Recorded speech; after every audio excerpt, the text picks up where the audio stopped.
All right, we are live. We are live. We are back for this month's edition of the Raggedy Business Report. I am so happy you are here with me. Whether you are watching live or on the replay, I'm just grateful, because as I often say, people don't have to spend none of their time with you, child. So when they do, I just be grateful. We are going to let some people join us live. For those who are joining us live, hey Danielle, hey Janae, I see y'all on. Let's see. Wonderful. Facebook got a new configuration on their live, so I'm trying to figure out what's going on because it's been a minute since I've gone live on Facebook. So, hey, we are back. Let me tell y'all, this here Raggedy Business Report almost got postponed for today because your girl is tied. Tied, not tired, tied, okay? For most of you who know me, know that I've been on the road. At the time of this recording, I have been on the road or had been on the road for 3 weeks straight. So I've been home now for a week and I'm still trying to get my life together, still trying to get my energy back because my little 38-year-old body is worn out, okay? My body was like, what are you doing? What is all this activity flying from coast to coast? We don't know this. So I'm still trying to get back in the groove, Let's see. Is anybody going to join us on the good book of faces, as I call it, the good book of faces? If not, we're going to continue to rock out. I appreciate those of you who have been rocking with me for a long time. You are familiar with the Raggedy Business Report. This started in, I want to say, October, November of 2020. And I have had a core group of people that have been rocking with me ever since. And I am so grateful. So I'm going to get into a little bit about what the Raggedy Business Report is. But I want to give some people some more time to hop on. Hey, Shauna, thank you for tuning in. Shauna is one of the ones who's been rocking since the beginning. Janae is one of the ones who's been rocking since the beginning. And I so appreciate you all. So I'm glad that I am seeing these comments on the good book of faces. That is good for me. Let me make sure. All right. Wonderful. So, like I said a moment ago, your girl is tired. Can y'all hear me and see me okay? Let me do that before I just continue to run my mouth. Make sure that everyone can hear me and see me okay. Go ahead and drop a yes in the comments if you can hear me and see me okay. Want to make sure that I chose the right microphone. I know that I chose the right camera because I got 11 cameras up in here. So want to make sure that I chose all of the right tech. So somebody, yes. Okay, thank you, Danielle. Thank you, Janae. All right, we rocking and rolling. Okay, so we are here for this month's edition of the Raggedy Business Report. So for those who are new to me or unfamiliar with me, what is the Raggedy Business Report, right? Every month on the second Tuesday, hey Fee, every month on the second Tuesday, I come before the people to talk about raggedy business practices. And unfortunately, I don't be struggling for content because it's a lot of businesses out here doing raggedy business. So, we're going to talk about that later. But talk to you about raggedy business practices. And when we talk about raggedy business practices, it is not to say that the business as a whole is raggedy, but it is to highlight some raggedy business practices and raggedy business operations in these businesses and companies that, if left unchecked, can turn a business as a whole raggedy, right? So we talk about the raggedy experiences. Most of them are my experiences. They are things that I have personally encountered and dealt with. And you all know me. I just be in my head and with my friends saying, this is raggedy. Like everything now, unfortunately, is raggedy, right? So I talk to you about those raggedy business practices. If you would like to share some of your experiences and share with me some of your raggedy business experiences, shoot me a DM because I do talk about other people's experiences. I have talked about those a few times on the Raggedy Business Report, and I know that I am not the only one out here getting raggedy service, being treated in a raggedy manner. So if you would like to share some of your raggedy experiences, go ahead and shoot me a DM and I will send the link for you to do that so that I can talk about your experience on the Raggedy Business Report. Now, for those who are new, I don't name names. I don't give names of companies. And if you submit a raggedy business story, then I will keep your identity hidden as well. We don't do that. We're not here to slander businesses and all of that. I don't want the problems, right? But it is a good time for me to give you a little bit of tea and talk about some of these raggedy business practices, but then also give you some things that you can take away and implement in your business to be sure that you don't end up on the Raggedy Business Report. I had to tell someone just yesterday, and I know her very well, do business with her, but I told her, I'm gonna need you to get us together before you end up on a Raggedy Business Report, because I am equal opportunity, okay? I don't discriminate. If you're doing business raggedy, you very well could end up on a Raggedy Business Report, and I love you with the love of the Lord, but if you do a raggedy business, you gonna end up on a report. So I'm gonna need you to get it together, sis, because I don't want that for you, right? And I legit told her that yesterday in love, but in all seriousness, because she on the verge of being raggedy. And we don't do that. Don't nobody in my circle do raggedy business because, you know me and you got access to me. So we just don't play them games. Right. So, let's see. Yes, anybody can end up on a Raggedy Business Report. I am equal opportunity. Okay.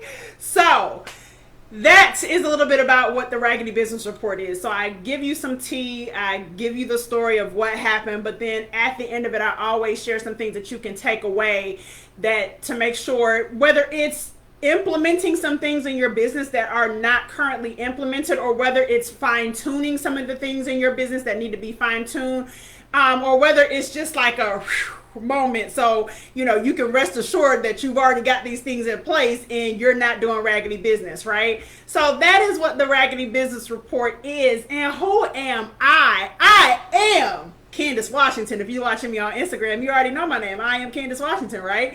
Facebook too, I am Candice Washington. I am also known as the client curator, and that is because all things client experience, client service is my jam. So I work with CEOs and six-figure businesses to help them make sure that their client experience is where it needs to be, that they have a client experience that converts, and that they have data-driven strategies that they can implement to not only improve and increase their client retention, but also maximize the amount of revenue that they are getting from their existing client base. Because contrary to what the internet would like you to believe, client retention is where it's at. 80% of all your future revenue is going to come from just 20% of your existing client base. So if you are out there chasing new clients all the time, you're doing it wrong. New clients are important, absolutely, but you just heard the statistic, right? So you need to be loving on those existing clients, and that's what I help my clients to do. So,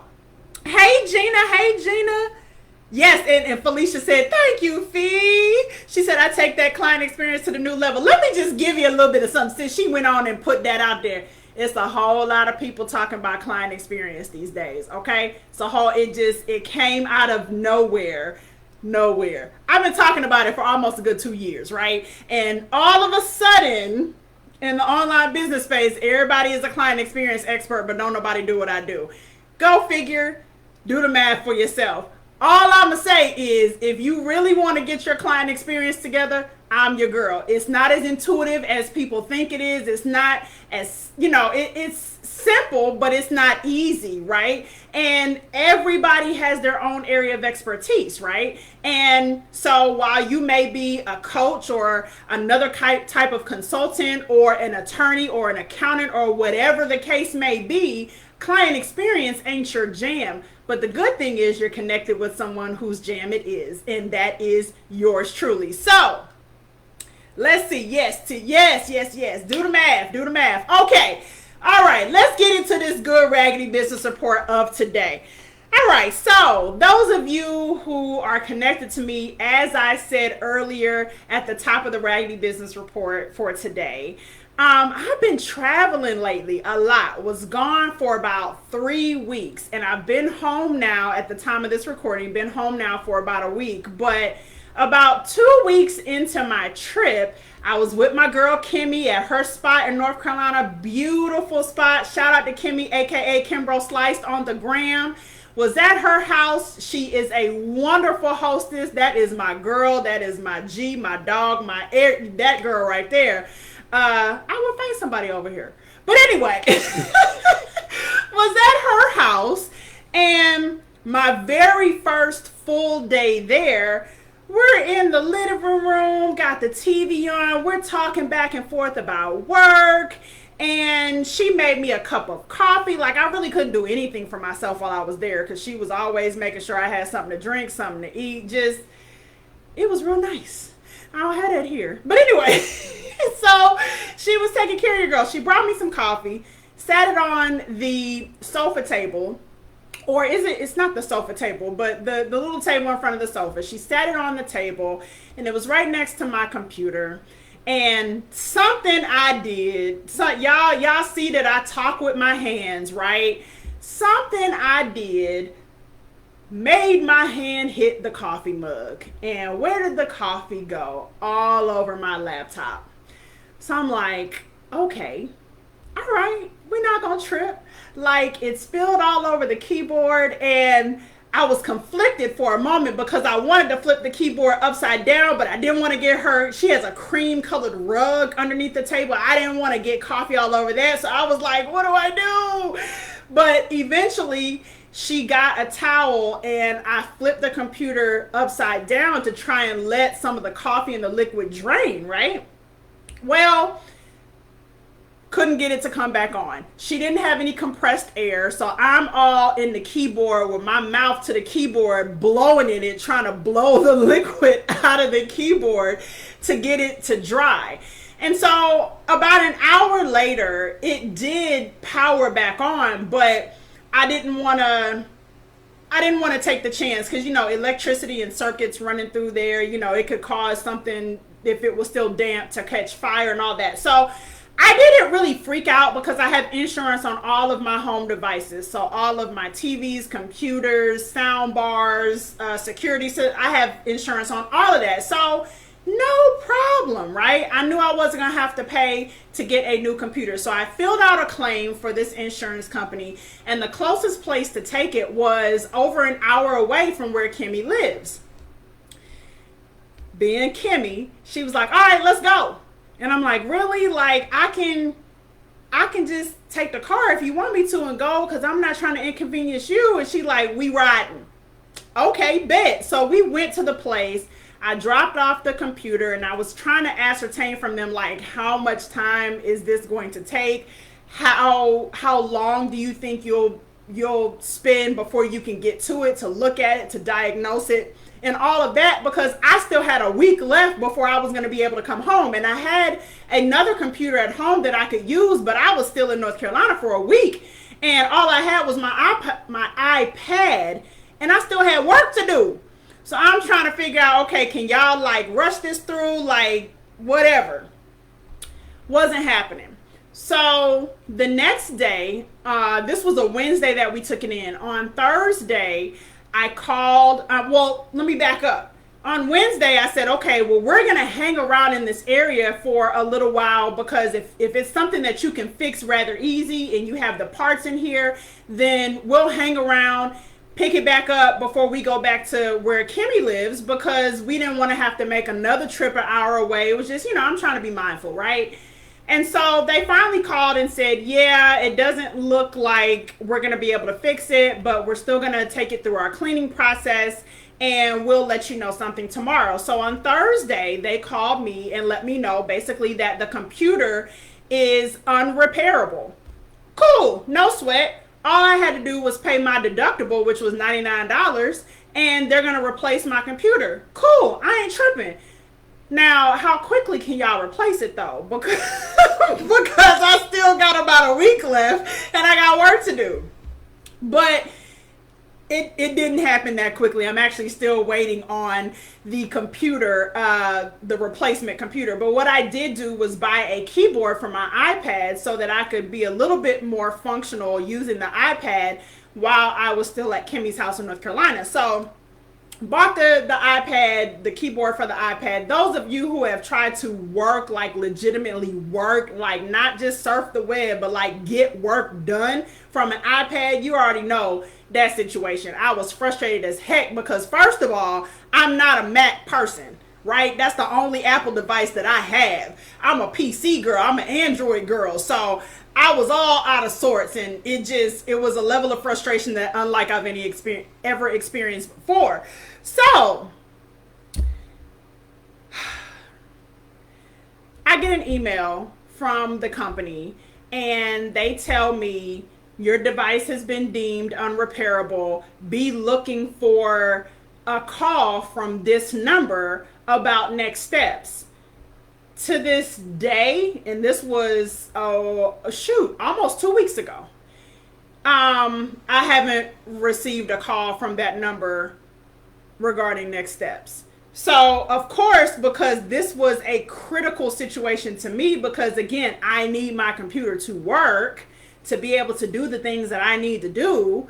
And so I kept calling every day. What's up? I was told I would get an email about the repair options, about the replacement options. I haven't gotten that email. What's up? What's up? Every day, literally every day. That next Monday was Memorial Day. So of course I didn't call on that day, but every other day since then I'm calling. What's up? I haven't gotten an email. What's going on? And I'm talking to different people every time. As you know, when you call a 800 number, you sometimes get different people. So being told different things, they're updating my account with different things, and my level of frustration is rising only because there's been no communication. Now, those of y'all who know me know how I feel about communication.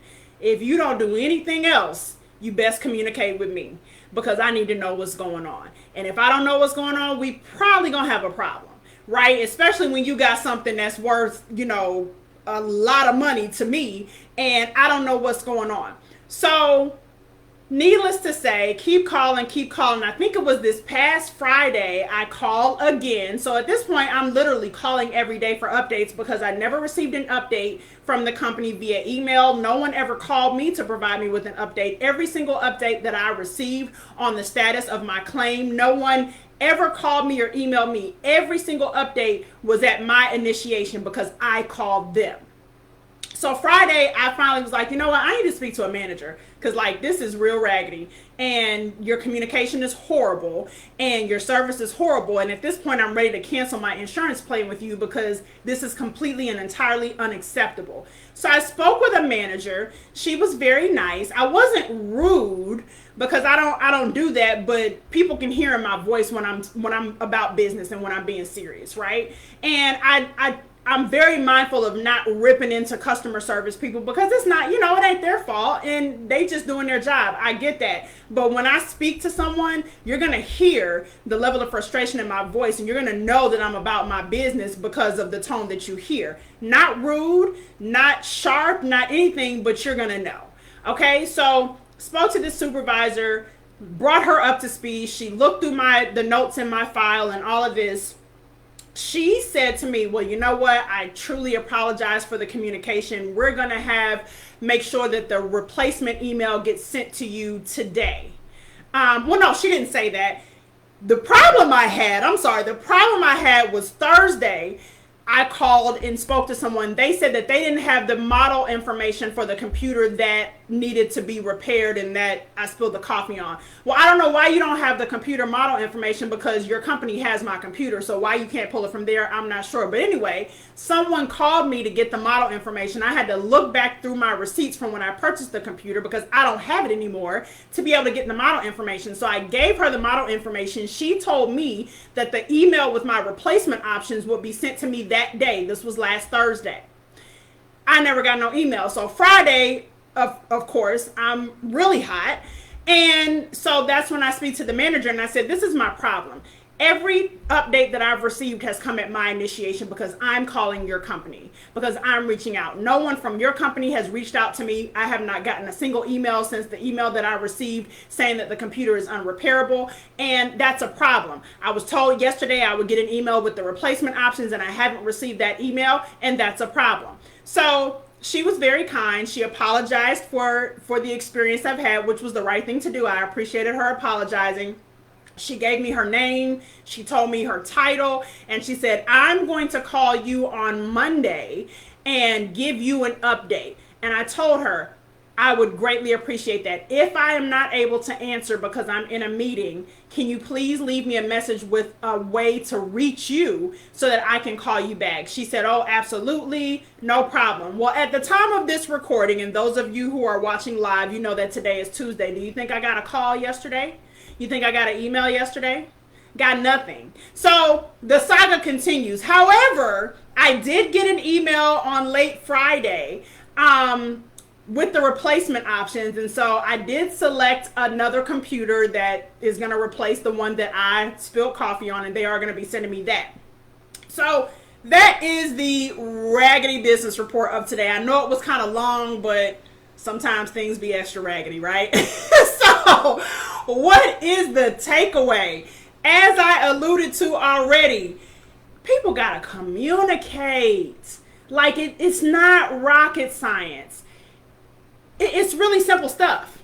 Yeah, your lack of communication is my pet peeve, Fee. Yes, Fee knows. Anybody who really knows me, like in real life, knows that, man, listen, that's the number one way to grind my gears when you don't communicate, right? And it doesn't take much. So when it comes to your business and when it comes to you communicating with your clients, I had to tell someone one time, no update is an update. It's still an update. So if the update is we are still working on your project, or we're still working on your website, or whatever it is, just say something. Just say that. That's still an update, right? Because I would have heard from them and known that they were still working on my situation, working on and looking into my computer, right? So update doesn't always have to be this step, this step, this step. It can just be, you know what, we're still working on it, we'll get back to you, right? If they needed something, like I told the woman when I spoke to her on Friday, the manager, I said, the woman yesterday told me that I would get the email yesterday, and today is a day later and I didn't get the email. And she said, well, I'm looking in the system and they're saying that they need 2 to 3 more business days. So my question to her was, okay, well, if you all need 2 to 3 more business days, now when was that going to be communicated to me? When was someone going to say that to me? Because the only reason I now know this is because I called you. No one called me to say, you know what, Miss Washington, thank you so much for providing all the information we need. We need 2 to 3 more business days. No one communicated that to me. No email, no phone call, no nothing. So when was I going to learn that had I not called you? And that has been my whole issue with this entire experience is I've had to call them to get updates on things that they should be calling me and emailing me about, right? It's their responsibility. They are the ones providing the service. I am the customer.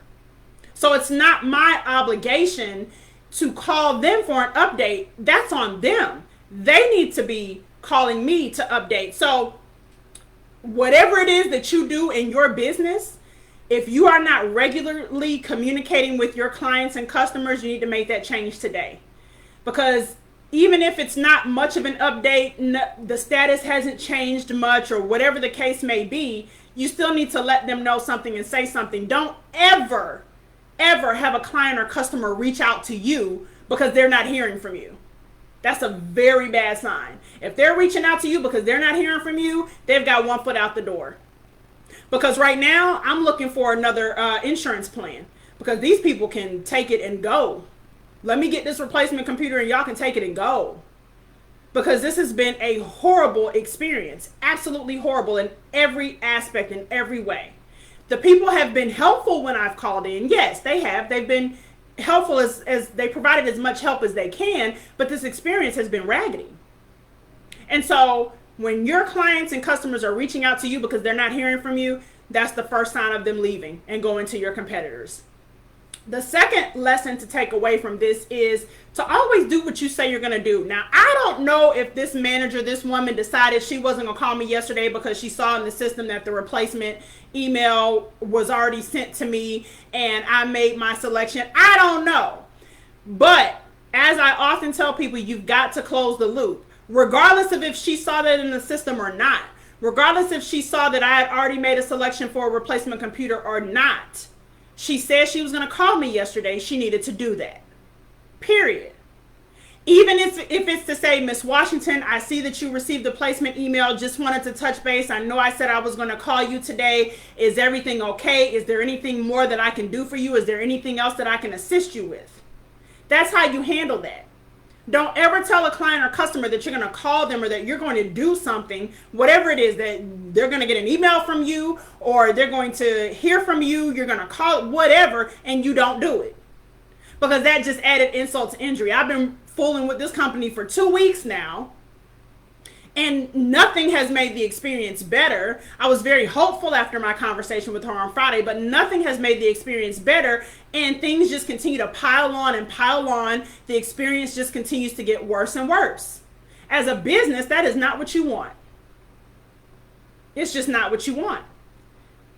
So those are my lessons from this good old here Raggedy Business Report. Let me see what the people is talking about. Hey, Miss Marilyn. I see you, girl. Let's see. Janae. Communication with your clients is imperative. Absolutely. Have systems in place that make it efficient to communicate with your clients regularly. Absolutely. If you don't have SOPs for client communication, you need to write them. And someone asked yesterday, what is an SOP? It's basically just a step-by-step to-do. After you do step 1, what comes after that?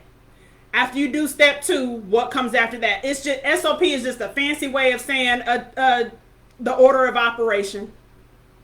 What is the process? So that someone can come in and take that SOP, read it, and do whatever the SOP is for, and get it done in the same manner as if you were doing it. You're just creating a step-by-step guide. That's all it is. A step-by-step guide. So if you don't have SOPs for client communication and various other things in your business, you need them. Take the time out to write them. Let me see. What's Facebook talking about? Hey, Gina. Yes. Yes, okay. Yes, Fee. Yes. Felicia said, my Felicia the Kelly. Felicia the Kelly. If y'all don't know her, y'all need to follow her. I think it's at official Felicia Kelly right now. I think that's what it is. But she said, client experience is its own industry, just like other services. Yes, it is. Yes, it is. Just because you know how you want to be treated as a client or customer doesn't mean that you know how to translate that into your business to make sure that your clients and customers are staying, to make sure that you are creating a client or customer experience that is converting. It's a whole industry. I've been doing it for 14 years. So you're an expert in whatever you're an expert in. I'm an expert in client experience and client retention. Okay? That was so good. That was so good, Fee. Hey, Kayla. Yeah, Tabitha. Kimmy said, let's ride. Give me a rider, y'all. I don't know if y'all know, but give me a rider. Yes. Just extra raggedy. Yes, Kayla. Yes. Shauna said she knew that lady didn't call. Listen. I started to call her too, but I'm tired of calling them people. I've been calling them like every day for the past 2 weeks. I'm tired, right? That is not, Yes, the saga continues. Let's see. Tell Marco he don't know me, Shauna. I bet they had included some free accessories. Gina, we gonna see when that computer get here, child. I don't know what they gonna do, but we gonna see when that computer get here. Facts. Felicia said facts. I'm looking for some things too. Not caring enough to be intentional means you don't need my business. That's a good point. When you treat your clients and customers any kind of way, in a raggedy way, and you don't treat them and handle them with care and intention, that's a whole different level of raggedy right there, because it shows that you're really not interested in them. You just want their money. And guess what? As I often say, there is no shortage of places for us to spend our money these days. There's somebody out there that does what you do. There are other people out there that do what I do in a much larger space on a corporation level. I have yet to find someone that does what I do, explicitly does what I do in a small business space. But there are other people out there that do what you do. That's why client experience is so important, because that experience is what's going to set you apart from your competitors. You're not the only coach out there, sis. You're not. You're not Janae. Janae knows this. We talk about this. You're not the only Tumblr designer out there, sis. Right? But the reason I keep going back to Janae is because of her experience. The reason people come back is because of the experience. The reason they come back is because of the results that they get while working with you. Right? That's what keeps people coming back. Not because of what you do, because there are other people who do what you do. So you need to treat everyone with intention and show them that you care. Right? Because that's what's going to set you apart. Kayla said, even when you have to communicate bad news, it's going to be worse if you don't communicate anything at all. Absolutely. Absolutely. If they need help, Felicia said, if they need help identifying and implementing SOPs in their business, they need to hire you ASAP. Yes, they do. Yes. So for those of you who may not know, I'm also the director of operations for Cyrus & Co. And SOPs have become my jam. I write them just about every day. And I don't know why I love them so much. Maybe because I like for things to be done right? But I just recently realized, as a matter of fact, while I was on that 3-week trip, I recently realized, I think I was at Felicia's house, and I said, you know what? I really like writing SOPs. I don't know why, but I really enjoy them. So if you need help writing your SOPs, then holla at your girl. Send me a DM. If you want to know how I can help you with your client experience and your client retention, holla at your girl. One thing that we also do is helping with your client gifting and client event experience, because if you have clients, then you need to be gifting them with something. Now, everybody doesn't need to be gifted the same thing. If you've got different levels of service and you've got, a $3,000 offer and a $10,000 offer and a $25,000 offer, obviously the gift for the $3,000 person might not necessarily need to be the same as the $25,000 person, right? So I help you to create a tiered system for providing those gifts to your clients, determining when to give those gifts and how to present those gifts, and writing SOPs for that. If you're having an event and you need to make sure that your event experience is what it needs to be, so that your event is on and popping and is the biggest thing on the internet, you need to holler at your girl, because I do that as well. So like I said, everything client facing, everything client retention is what I do. Client experience, I live it and breathe it. Probably, yeah, that's probably accurate. I live it and breathe it. It's what I do. Client event experience is facts. They need you. That's what Felicia said. Thank you, Fee. Let's see. Yes. So, just holler at your girl. So I hope y'all enjoyed this Raggedy Business Report for the month of, what is this? We in June 2021, for the month of June 2021, y'all. It has been fun being before you all today. Thank you so much for those of you who were here with me live. I appreciate you. Again, remember, if you want to share a Raggedy experience that you had with a business, go ahead and shoot me a DM so that I can send you the link for how to do that. If you are interested in learning more about how we can work together, how my team and I can support your company in whether it's an event that you're having, making sure that you're providing an exceptional experience to just your client base, whatever it may be, client retention, client experience focus, go ahead and shoot me a DM as well, and we will be in touch. Thank you so much, Fee. I love y'all. Thank y'all so much for rocking with me. We will be back next month for another edition of the Raggedy Business Report, and as I always say, stay blessed, be blessed, and remember to treat people well. Bye, y'all.